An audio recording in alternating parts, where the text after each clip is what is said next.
Bonjour et bienvenue à notre webinaire éco-développement durable, déchets du bâtiment, nouvelles règles, nouvelles organisations. Ce webinaire est organisé avec la participation d'Anne Poilvet de Valobat Toca Bâtiment, de Gérard Aubron de la région des Pays de la Loire et de Pauline Fonda, Margot Pinchinine et moi-même donc de la Chambre de métier des Pays de la Loire. Tout au long de l'année, vous avez eu l'occasion de recevoir de l'information sur la responsabilité élargie aux producteurs, la REP, et les incidences sur les filières, donc la filière de traitement des déchets, donc via vos OP, les fournisseurs, peut-être les déchetteries. Je vous rassure, à ce jour, l'organisation sur le terrain est encore en cours d'ajustement, puisque tout se met en place depuis cette année. Et afin de bénéficier d'un suivi d'information, donc nous vous proposons aujourd'hui de faire un tour d'horizon sur ce sujet. Donc on va revenir sur la REP, alors là on a mis des sigles, la REP PMCB, contexte et réglementation, avec Gérard Aubron. Le périmètre de la REP, quels déchets et les modalités de collecte avec Anne Poilvet. Et nous clôturerons donc avec Pauline et puis Margot sur un petit résumé, comment bâtir son plan d'action et la chambre de métier à vos côtés. Donc je vais laisser la parole à Gérard qui va démarrer cette séance et je vous rappelle de ne pas hésiter à poser vos questions sur l'onglet conversation. À toi Gérard. Oui, bonjour à toutes et à tous. Moi, je vous présente un peu plus Gérard Aubron. Je suis pôle déchets économie circulaire à la région des Pays de la Loire. Et dans ce cadre-là, on est trois. Et moi, je m'occupe plus particulièrement du suivi, entre autres, des déchets du bâtiment, d'où ma présence ici. Alors, un petit peu un rappel pour effectivement resituer la volonté du législateur qui se retrouve bien évidemment dans notre plan de prévention de gestion des déchets régional. Voilà, donc la loi GEC anti-gaspillage pour une économie circulaire avait institué donc une nouvelle filière REP, puisqu'il en existait déjà, sur les produits et matériaux de construction du bâtiment. Donc cette filière, même si ici on a affaire qu'à des professionnels, était bien en direction à la fois des professionnels et des ménages, donc des particuliers.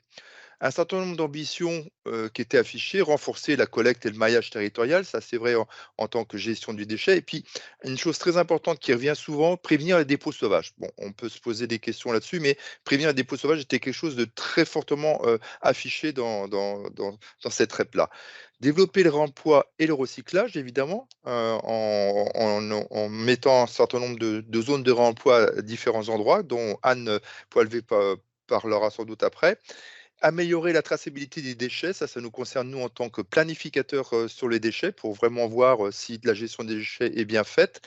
Et puis l'éco-conception, parce qu'effectivement, il y a un certain nombre de l'éco-contribution peut être supérieure lorsque le produit n'est pas recyclable ou autre.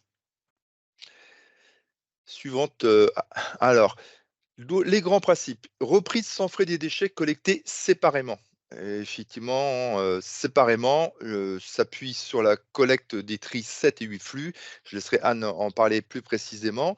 Et simplement à partir de 2024, alors peut-être il y aura peut-être des décalages parce qu'effectivement la REP a eu du mal à démarrer, possibilité de collecte conjointe de certains matériaux, donc pas forcément séparés. Mais je crois qu'on va tous insister sur le fait que de toute façon, il faut mieux trier dès le départ et ça sera plus facile pour tout le monde par la suite.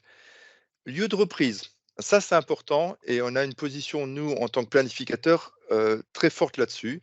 Chantier, pour nous, c'est la première chose, premier endroit où ça devrait pouvoir se faire. Aujourd'hui, Anne le présentera, c'est simplement à partir d'un certain volume, même si effectivement, nous, on voudrait qu'on diminue ce nombre de volumes et que le premier endroit où les déchets doivent pouvoir être récupérés, c'est bien évidemment sur un chantier. Ensuite, il y a les points d'apport volontaires. Déchetterie privée, reprise distributeur. Donc là, on est vraiment sur la partie professionnelle. Les distributeurs, c'est vraiment un distributeur qu'on hop, ça a été trop vite, plus de 4000 mètres carrés. Et les déchetteries publiques, alors là, les déchetteries publiques, comme son nom l'indique, les déchetteries publiques, c'est la gestion, c'est le service de gestion des publics. Et donc, ça ne s'adresse pas normalement aux professionnels. Évidemment, dans un certain nombre de secteurs, les déchetteries publiques aujourd'hui reçoivent les déchets des professionnels, mais ils n'ont pas vocation à recevoir les déchets des professionnels. Donc, nous, en tant que planificateurs, on incite plutôt à ce qu'il y ait des points d'apport pour vous professionnels ailleurs que dans la déchetterie publique, sauf si effectivement il n'y a pas de possibilité, qu'il n'y a pas de distributeur, il n'y a pas de déchetterie privée. Là, effectivement, il pourrait y avoir les déchetteries publiques qui puissent se substituer, mais ce n'est pas leur rôle premier. Et enfin, les reprises directement dans votre entreprise. Couverture des coûts, normalement, des coûts, normalement, soutien financier pour toute personne qui assure la reprise des frais des déchets et qui ont accepté les clauses des contrats types proposés par les éco-organismes. Et puis, donc, il y a le fonctionnement possible différent, soit en opérationnel, donc c'est effectivement l'éco-organisme qui récupère directement et qui fait venir quelqu'un, soit un soutien financier sur les opérations que vous faites, que le traitement est fait.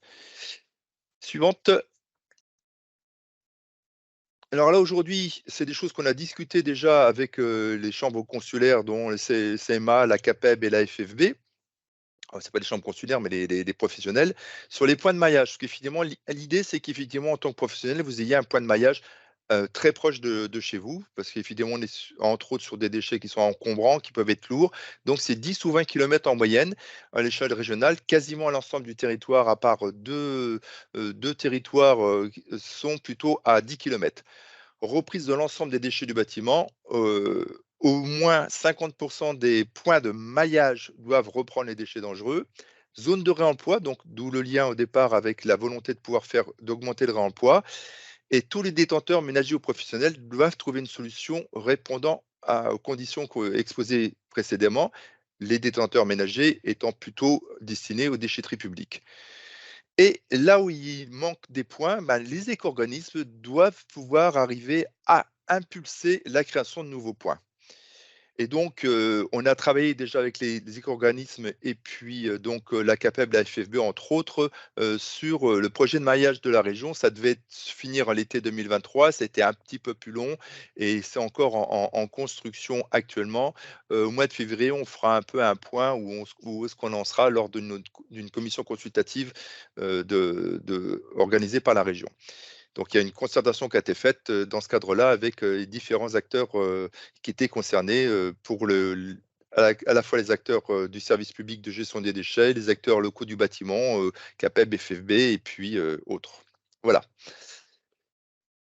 Et puis donc, pour rappeler, pour peut-être donner après la parole presque après à Anne, donc 4 éco-organismes qui chacun s'occupe d'un certain nombre de déchets avec un organisme coordinateur au-dessus qui permet de pouvoir être le guichet unique pour les collectivités, entre autres. Donc, il y a la filière minérale, éco-minéraux, Valobat qui s'occupe à la fois du minéral et des non inertes, et des filières non inertes, donc c'est Éco-Maison et Vadelia qui s'occupent de ça. Suivante. Pour vous situer un peu la masse qui est concernée, il y a 11,6 millions de tonnes de déchets de matériaux produits sur la région des Pays de la Loire en 2017. Vous l'avez effectivement, la différence entre travaux publics, démolition, bâtiment. 28% de ces matériaux sont réemployés directement sur place, donc et donc 85%, c'est vraiment les travaux publics. Suivante. Si on part simplement de ce qui ressort des chantiers, donc ça fait plus que 8,3 millions puisqu'il y en a, le reste est utilisé sur place.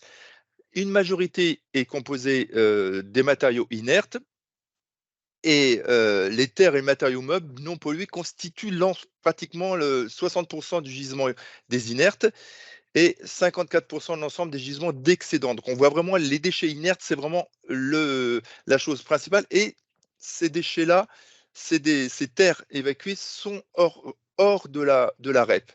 Par contre, terres polluées et amiante également sont hors REP et constituent la majorité des déchets dangereux. Donc quand on enlève tout ça un petit peu, j'ai essayé de faire un peu une masse pour voir, ça représente donc à peu près 5,2 millions de tonnes de déchets potentiels dans la REP sur les Pays de la Loire. Donc ça reste malgré tout, sur les 11 millions, ça reste quand même important, même si effectivement chacun se dit, quand on enlève les inertes, il n'en reste pas grand-chose. Si, il reste quand même à peu près ça. Alors c'est à la louche, hein, pour vous donner un ordre d'idée. Suivante, Claude.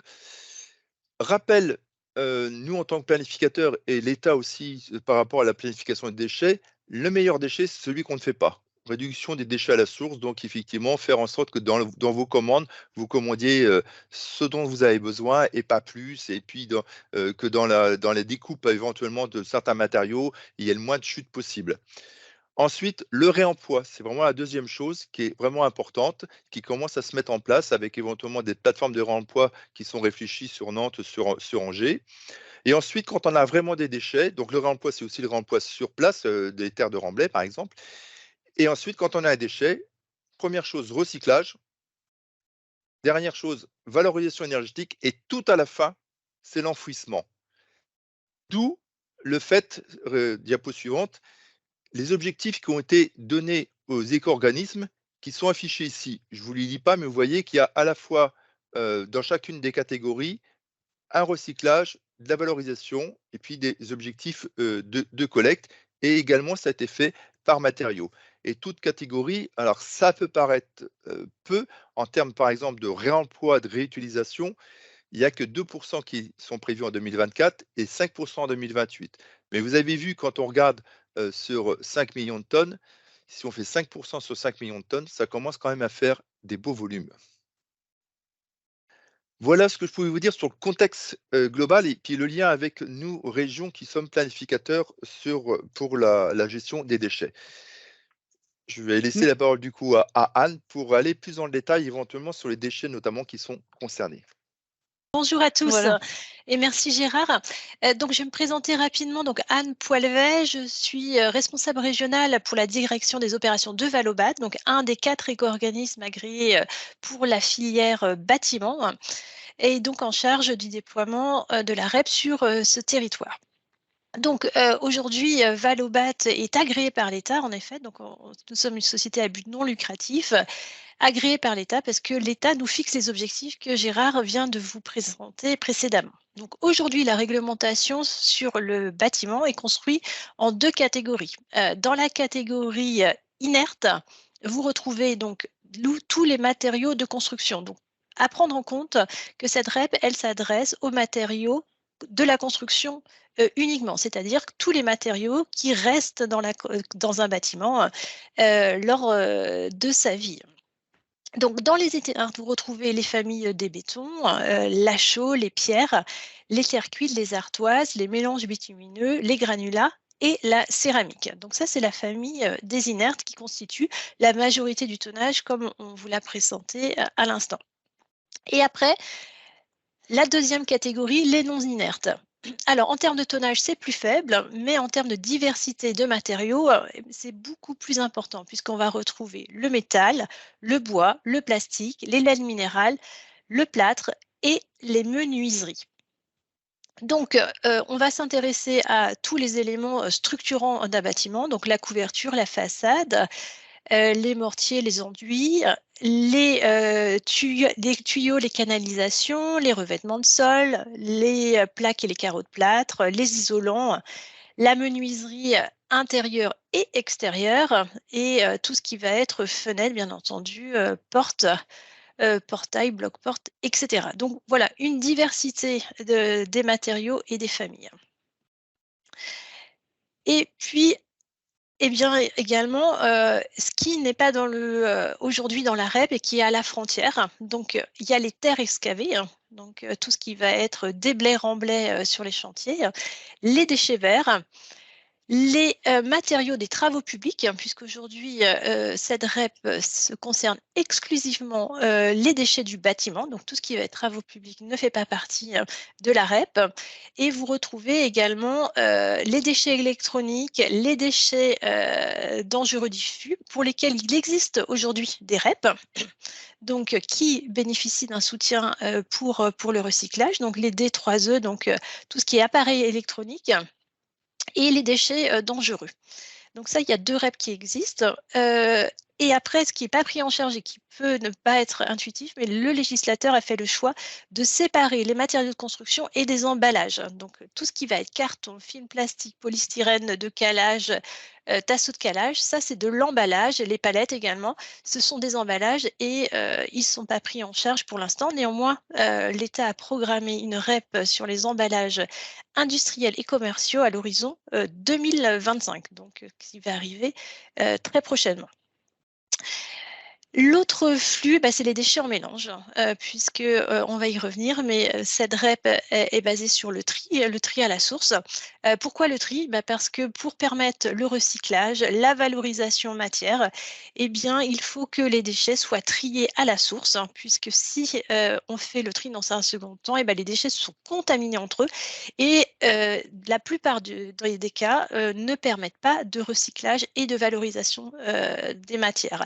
Donc, ça va être très important pour pouvoir recycler les matériaux, qu'il y ait un tri à la source dès le chantier, hein, pour pas qu'il y ait de contamination des matériaux entre eux et qu'on puisse les recycler.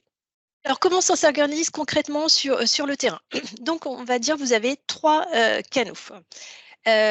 Donc, tout d'abord, les points de reprise.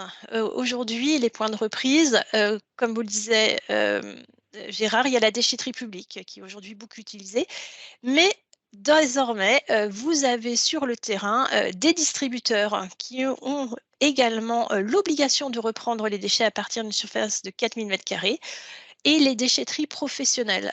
Aujourd'hui, sur le terrain, on a plus de 2000 points de reprise qui sont désormais actifs et qui peuvent accueillir vos déchets. Donc, il n'y a plus simplement la déchetterie publique. Et comme je le disais, la déchetterie publique va désormais orienter les professionnels vers ces 2 canaux, hein, que sont les distributeurs et les déchetteries professionnelles, qui sont en mesure aujourd'hui, sur 2000 points, d'accueillir vos déchets triés. Précise les 2000 points sur la France. 2000 points sur la France, oui, pardon, excusez-moi. Le deuxième, alors je vais passer plutôt au troisième, sur les chantiers. Donc aujourd'hui, il y a un seuil qui est fixé à 50 m³ pour les chantiers. Donc c'est-à-dire qu'aujourd'hui, sur les chantiers, il y a une collecte des déchets qui est organisée. Le but, c'est que cette logistique soit conservée. Depuis mi-octobre, vous avez la possibilité d'enregistrer vos chantiers et de bénéficier d'un soutien sur le traitement. Donc, pour la même façon, pour les déchets triés, il n'y a pas de soutien aux déchets en mélange. Donc, vous avez la possibilité de bénéficier d'un soutien qui est actif là désormais depuis mi-octobre. Donc, en résumé, en point d'entrée, si vous avez des petites quantités, des quantités diffuses, une quantité inférieure à 50 m³, le point d'entrée, c'est le point de reprise. Autrement, vous conservez votre logistique sur les chantiers et vous demandez à votre prestataire de vous faire bénéficier de la prise en charge du traitement.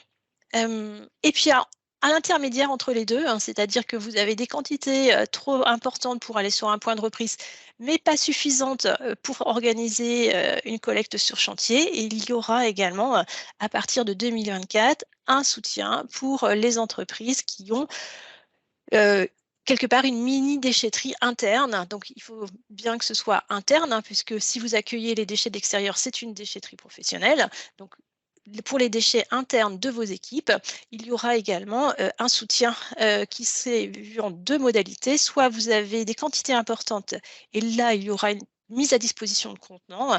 Si vous avez des quantités, on va dire, moyennes à faibles, il faudra l'acheminer sur un point de reprise. Sur un point, on va dire, sur un point de massification, voilà, pour faire la distinction entre le point de reprise, donc sur un point de massification. Anne, on va avoir, mais tu vas y venir juste après, on a justement la question, hein, où peut-on trouver la liste des points de collecte? Donc, je passe la slide suivante et Voilà. tu vas venir sur le sujet. En effet, donc aujourd'hui, 2000 points de reprise donc en France, en effet, et vous avez plusieurs outils à votre disposition. Alors, vous avez Oka Bâtiment, donc, qui est l'organisme coordonnateur et qui recense tous les points de reprise aujourd'hui actifs en France. Donc, vous allez sur le site internet, on pourra vous donner bien sûr le lien direct, mais si vous tapez oka-du6bâtiment.fr, vous tombez directement sur ce site et vous avez accès à la cartographie. Vous avez également une cartographie qui est mise à disposition sur le site de Valobat. Pour déposer ces déchets sur un point de reprise, aujourd'hui, il vous est demandé un bordereau. Donc, pour faciliter l'établissement, alors c'était la slide précédente, pour faciliter l'établissement du bordereau, on met à disposition une application qui s'appelle Valodépôt et qui vous permet de préparer votre dépôt, donc en indiquant les chantiers d'où proviennent les déchets, les flux triés que vous avez mis en place, et puis il y a un outil de géolocalisation qui vous permet de trouver le point de reprise le plus près de l'endroit où vous vous trouvez ou alors du chantier duquel vous allez partir. Bon, vous pouvez changer.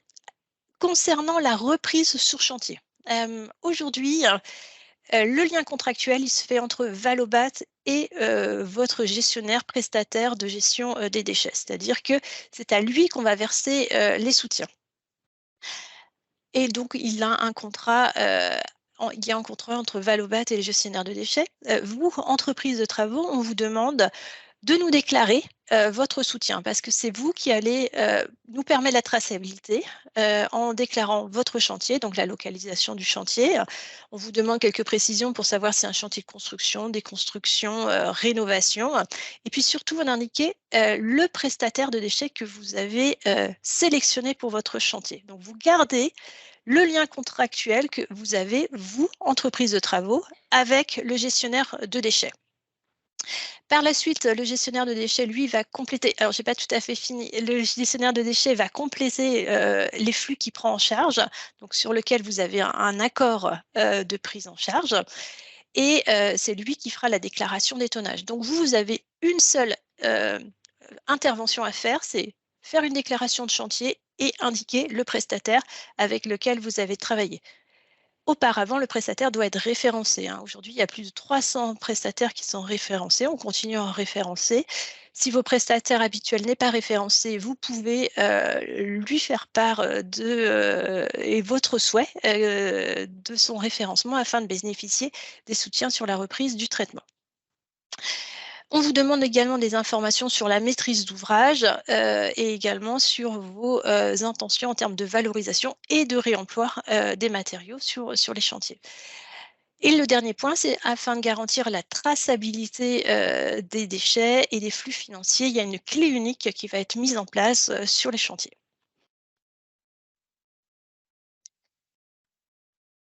Je rappelle les modalités de collecte, c'est le tri des déchets, donc selon les 6 flux du décret 7 flux, donc les familles, on va dire prioritaires, c'est l'inerte, le bois, le plâtre, les métaux, les plastiques et les menuiseries vitrées.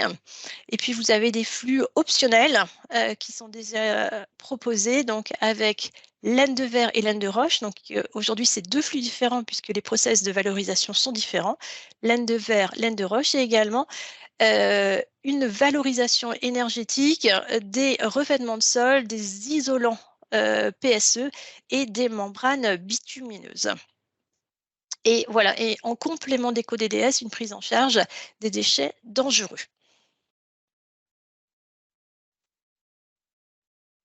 Très bien, merci Anne. S'il y a des questions, n'hésitez pas sur ces modalités et les modalités de collecte et puis les sources, les déchets à trier, pardon, excusez-moi, j'étais en train de regarder en même temps la slide. On va poursuivre avec du coup mes collègues, avec Pauline et Margot. Donc c'est Margot peut-être qui reprend le... Voilà. C'est ça. C'est ça. On reviendra. Bonjour à tous, Margot Piccini, conseillère environnement à la Chambre des métiers et de l'artisanat du 49. Donc pour résumer un petit peu ce qu'ont dit Anne et Gérard, donc là ce qu'on vous a présenté c'est une nouvelle organisation au niveau des déchets du bâtiment et de leur gestion. Donc on a parlé que cette REP, la REP PMCB, elle concerne certaines matières inertes et non inertes, et d'autres matières, d'autres déchets que vous pouvez avoir sur vos chantiers ne sont pas concernés, et que comme par exemple les emballages, ça va être une nouvelle REP qui va être développée en 2025. Ensuite, pour revenir sur les enjeux, même si je pense que maintenant c'est un peu plus clair pour tout le monde, mais c'est important de le répéter. En fait, là, jusqu'à présent, on était sur une filière au niveau des matériaux du bâtiment qui était très linéaire, où voilà, on faisait beaucoup d'extraction de matières premières sur des ressources naturelles qui sont finies. Donc, on épuisait nos ressources. Et ensuite, en fait, les matières issues des chantiers étaient vus comme un déchet et donc ça part directement la plupart du temps en enfouissement, qui a un coût de plus en plus élevé, ce qui pose aussi des problèmes au niveau de la place sur les territoires et puis des problèmes de pollution plus ou moins diffus et sur lesquels on ne sait pas trop ce que ça va donner sur les années à venir. Donc au final, une filière qui est pas durable dans le temps. Donc là, l'idée de ces nouvelles filières avec REP, c'est d'être sur une organisation plus circulaire de la matière et donc les déchets de chantier deviennent des ressources en matière. Et donc la REP, donc responsabilité élargie des producteurs, c'est que donc les fabricants de ces matières doivent payer pour leurs futurs déchets, pour la gestion de leurs futurs déchets et pour l'organisation avec les éco-organismes vers des filières de réemploi, de recyclage, de valorisation de la matière. Et puis aussi savoir une meilleure traçabilité des matériaux, ce qui va avec ce que j'ai dit avant. Donc vous, du coup, en tant que professionnel du bâtiment, l'idée avec cette REP, c'est de pouvoir bénéficier de la reprise sans frais de vos déchets, ce qui n'était pas forcément le cas actuellement. Euh, et par contre, la condition, c'est de trier absolument les différents flux que vous pouvez avoir. Je veux bien que tu passes la slide. Et donc, du coup, pour vous, vous organiser, donc on est conscient que c'est pas si simple que ça à mettre en œuvre. Et donc l'idée, c'est de devancer un maximum cette organisation pour pouvoir gagner du temps et puis aussi de l'argent. Donc la première étape, ça va être d'identifier vos déchets de chantier, de savoir quels déchets concernent cette REP PMCB, donc les reconnaître, les catégoriser, et puis après bien les distinguer des matières exclues de cette REP. Ça va aussi passer par l'évaluation du gisement, de savoir la quantifier. Et tout ça au final pour pouvoir organiser au mieux le tri des différents flux, que ce soit sur le chantier, dans le camion ou en entreprise, pour pouvoir faciliter la gestion et la bonne évacuation. Et puis on verra des premières idées pour que ça se passe au mieux avec Pauline tout à l'heure. Et puis enfin, la quatrième étape, c'est de repérer les solutions de reprise sur son territoire. Donc chaque territoire est unique et va avoir ses propres points de reprise. Donc comme l'a dit Anne tout à l'heure, quand on est sur un chantier petit moyen qui génère donc moins de 50 mètres cubes de déchets, on va avoir les apports de déchets qui vont se faire en point de reprise, donc soit auprès de vos fournisseurs. Donc c'est pour ça que ça peut être intéressant de les contacter pour savoir comment ils se situent là par rapport à cette nouvelle organisation. Et ça peut être aussi, comme on l'a dit, des déchetteries ou des entreprises. Et donc, c'est là que la carte Okabat dont on vous a parlé aussi peut être intéressante à regarder, à avoir en tête. Et celle-ci, elle est mise à jour au fur et à mesure que la REP se met en place. Et puis ensuite, vous pouvez, vous, en tant qu'entreprise, comme l'a dit Anne, être point de collecte uniquement pour vos ressources internes. Et donc, il y a des conditions que je ne vais pas redonner, mais voilà, il y a des conditions pour pouvoir être ce type de point. Et puis ensuite, si le chantier génère plus de 50 mètres cubes de déchets, les déchets sont collectés sur site et donc c'est à vous de vous renseigner auprès du gestionnaire de déchets de chantier qui est nommé sur ce type de chantier et qui pourra au mieux vous renseigner. Bonjour, bonjour à tous. Effectivement, donc on va continuer sur le bon sens ou les facteurs de réussite qu'on voit. Donc, on a repris des choses qu'on voit déjà dans des entreprises artisanales sur lesquelles on intervient et qu'on accompagne Pauline. chez nous au sein de la chambre de métier. Oui. Oui, ouais, j'ai juste t'interrompre avant de revenir là, parce qu'il y a juste une question encore technique sur les déchets. Donc, je n'ai pas vu de point de reprise pour la terre crue. Pourtant, il y a une éco-contribution. Cette contribution est-elle nécessaire sur un produit naturel? Donc, soit Anne, soit Gérard. Je crois qu'on a vu ce débat déjà pour la réponse. Alors, je vais répondre. Du coup, par rapport aux familles de reprise, en fait, on va raisonner sur la famille des inertes. Donc, dans la famille des inertes, vous avez l'ensemble des matériaux de construction. Il n'y a pas de séparation aujourd'hui qui est obligatoire. Même si je vous rejoins, pour encore améliorer la valorisation des matériaux, on pourrait tout à fait imaginer de séparer également dans sous-catégories les inertes pour valoriser les ardoises, les tuiles, le béton, les terres. Pour l'instant, en première étape, on est dans la famille des inertes, donc les points de reprise que vous avez à votre disposition reprennent l'ensemble de cette famille des inertes. Donc, on peut qualifier d'inertes en mélange. En effet, il n'y a pas de distinction et de sous-catégorie dans les inertes, comme c'est dans le cas des ondes inertes où là, vous avez plusieurs familles de matériaux. Mais y a-t-il, pose la question, est-ce qu'il y a une éco-contribution? Il me semblait que si on prend la terre crue sur le terrain lui-même, il n'y a pas d'éco-contribution de fait. Non, pas sur la terre, mais on peut imaginer plutôt des matériaux en terre crue façonnés et vendus dans un magasin. Bien sûr, il n'y a pas d'éco-contribution sur la terre qui est directement prélevée sur le comment dire, la parcelle cadastrale de Peut-être que construction. monsieur pourrait préciser quel type de truc, parce qu'on est sur de la brique, là, effectivement, mais est-ce qu'il pense peut-être à d'autres matériaux particuliers, là?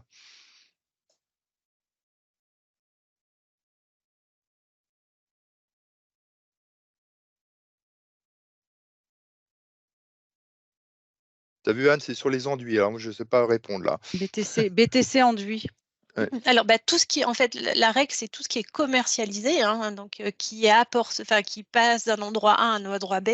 Donc, une commercialisation fait l'objet d'une partie éco-contribution. Et après, si vous voulez avoir le détail des matériaux qui sont soumis à éco-contribution, c'est un texte réglementaire qui a été publié par le ministère de l'Environnement et qui s'appelle l'avis aux producteurs et qui recense l'ensemble des matériaux soumis à éco-contribution.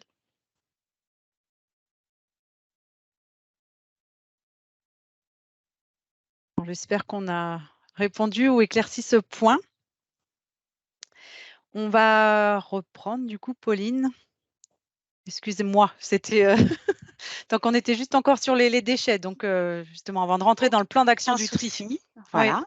Oui. On va essayer de reprendre effectivement, et je pense que si Alexandre Alain a d'autres points à préciser sur cette question, il va nous faire signe, j'en ai pas de doute. Donc on était nous surtout dans l'idée, pour terminer ce webinaire, de pouvoir vous aider à appréhender ça d'une manière, on va dire, un peu plus sans doute légère, même si le terme n'est pas forcément bien choisi, j'en suis consciente. Dans les actions, en tout cas, dans ce qu'on voit en entreprise artisanale, aujourd'hui, effectivement, ça demande souvent de faire un point en équipe, puisque la gestion des déchets, ça peut être un sujet sous tension, on va dire, et qu'il y a besoin de refaire de la pédagogie parfois sur comment on les gère en entreprise artisanale, comment on va s'organiser au niveau des équipes, comment on va pouvoir anticiper ou préparer pour que le point de dépôt en entreprise se passe du mieux possible. En tout cas, ce qu'on conseille, c'est de revoir la communication, nous, beaucoup en interne, qu'elle soit cette communication orale, qu'elle soit visuelle, sur l'affichage que vous pouvez avoir sur les typologies de déchets en bac de tri, en big bag, en zone déchets dans votre entreprise. De profiter, on va dire, de tous les temps un peu informels, café du matin, clôture de fin de semaine, pour aborder ces points-là avec les équipes, parce que ce n'est pas toujours un sujet où en fait, on va dire, le manipulateur comprend pourquoi il doit trier. On a encore beaucoup de gens qui pensent que quand on trie derrière, ça repart dans une même benne et que finalement, on fait tout ça pour rien. Donc, il y a vraiment un gros travail de pédagogie à faire sur ce sujet-là.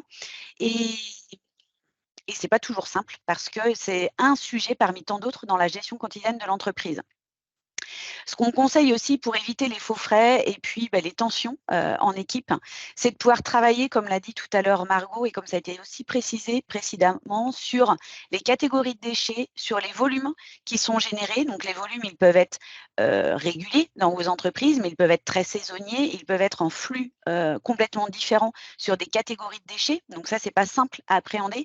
Donc d'avoir un suivi annuel par typologie, l'idéal, c'est dans un tableur, sans vouloir faire de promotion logicielle, mais souvent, on va travailler avec des tableurs comme Excel, où on va pouvoir catégoriser, faire un registre de déchets et suivre le volume par mois pour avoir une idée du tonnage en fait, que gère l'entreprise en termes de déchets.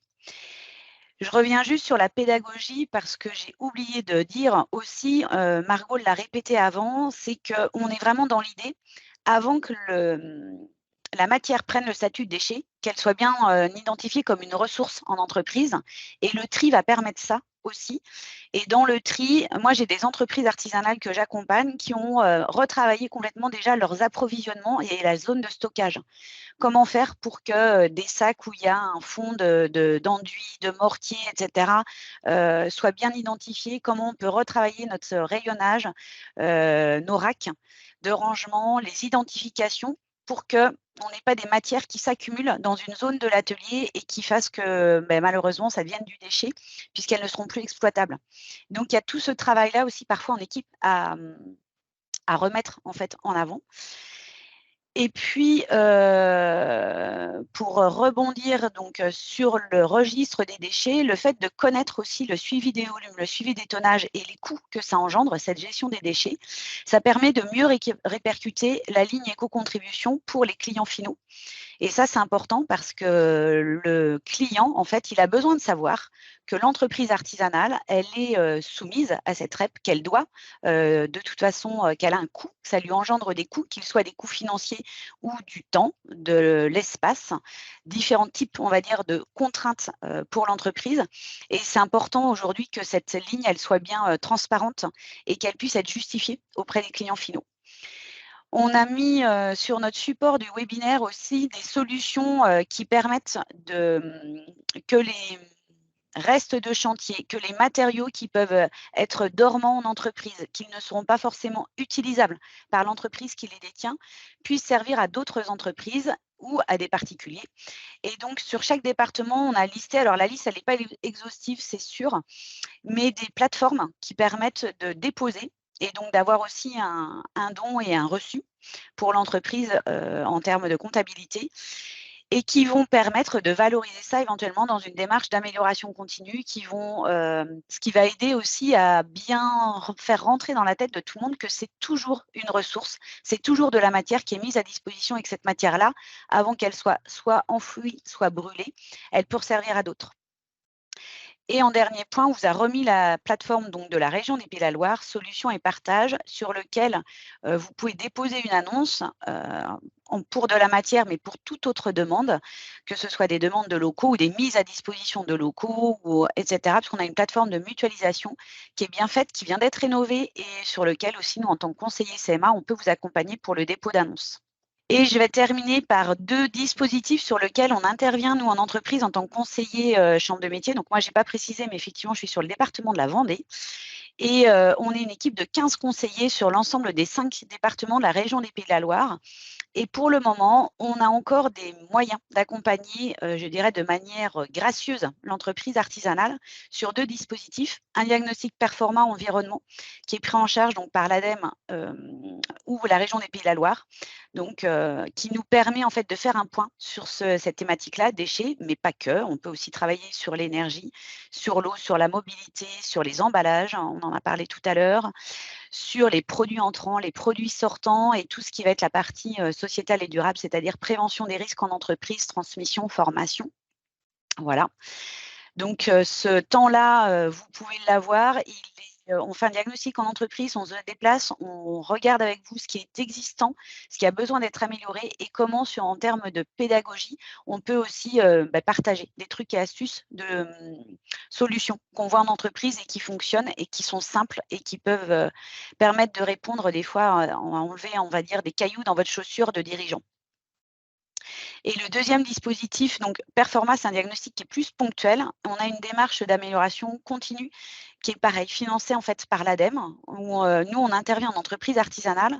On va pouvoir vous accompagner via un diagnostic aussi qui est très complet sur cette thématique et surtout ensuite vous accompagner pendant plusieurs années sur la mise en place des axes d'amélioration et sur le fait de pouvoir partager ces axes d'amélioration, puisqu'avec Ecodéfi, on a un Facebook, on a un Instagram, on organise des clubs dans nos départements respectifs, on organise des remises de trophées qui se font en entreprise, pendant lesquelles les entreprises qui sont labellisées peuvent témoigner, peuvent partager. Ça permet aussi des fois de trouver des mutualisations directes lors de ces remises de trophées.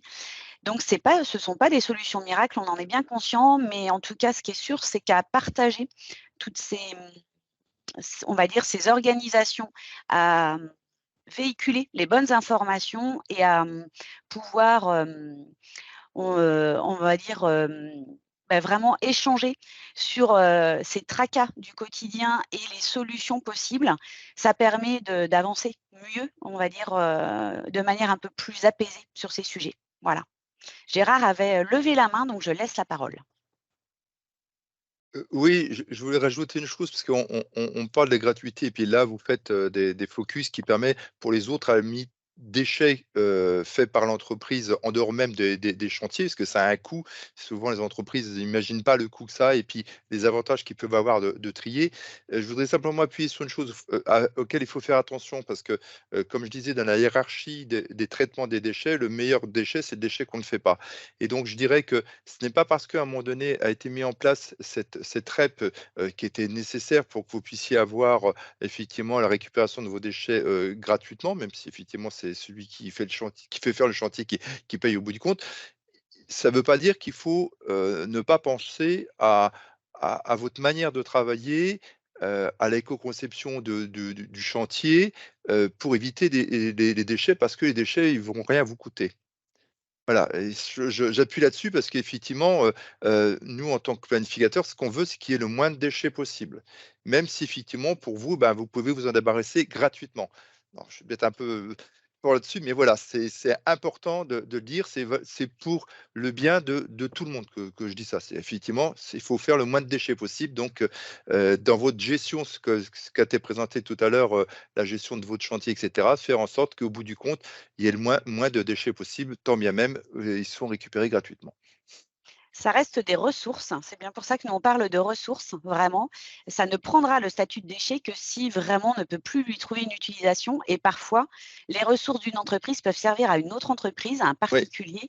Oui. Et on a effectivement de belles actions et de beaux dispositifs sur nos différents territoires et des artisans qui s'engagent aussi pour revaloriser effectivement ces ressources, leur donner une seconde vie et leur permettre vraiment de ne pas prendre le statut de déchet. Donc, effectivement, c'est bien l'idée. Pauline évoquait l'équipe de conseillers dont on fait partie, qui est présente là sur toute la région des Pays de la Loire. J'aurais dû le préciser peut-être en début de séance, le webinaire est enregistré et vous aurez également le support PowerPoint qu'on vient de vous présenter. Donc là, voilà, n'hésitez pas après si vous avez des questions à venir ou dans les semaines, hein, on pourra y répondre hein, et se rendre disponible. Je vous invite donc à suivre peut-être les webinaires maintenant de 2024 puisque nous venons de clôturer notre série 2023. L'idée dans les webinaires est toujours d'essayer de vous apporter un minimum d'informations sur la réglementation, sur les aides, sur des évolutions, sur des échanges de bonnes pratiques. Hein. Donc, voilà. Donc, les sujets évoluent et s'adaptent à l'actualité. Donc, si vous n'avez pas de questions complémentaires, je vous souhaite à tous une bonne après-midi, un bon week-end à venir et je remercie tous les intervenants pour leur participation active. Il y a une dernière question, et au Claude. revoir. Ah oui. Ouais. C'était les petites entreprises ont le droit aussi à un diagnostic, oui. C'est bien pris en charge pour tout type d'entreprise. Oui, oui, oui. Là, on parlait tout à l'heure des prestations de la chambre de métier. Je dirais que le seul critère prépondérant, c'est d'être immatriculé à la chambre de métier, donc d'être une entreprise artisanale. Après, oui, pour le diagnostic performant environnement, c'est tout à fait adapté. Et pour Ecodéfi, ça peut être aussi une entreprise qui n'est pas forcément inscrite à la chambre de métier, mais qui va être sur un territoire, effectivement, où il y a cette prise en charge. Donc, il n'y a pas de souci, il ne faut pas hésiter à nous contacter. Voilà. Après, nous, on vous aiguille et on adapte on vous oriente vers la prestation peut-être la plus adaptée voilà, au sein de nos services, puisque ça évolue aussi dans nos services. Très bien, je vais conclure voilà, en vous souhaitant une bonne après-midi, un bon week-end à venir et au plaisir de vous retrouver peut-être sur un de nos webinaires 2024. Au revoir. Merci, au revoir. Merci, bon après-midi. CMA, artisan de la nouvelle économie.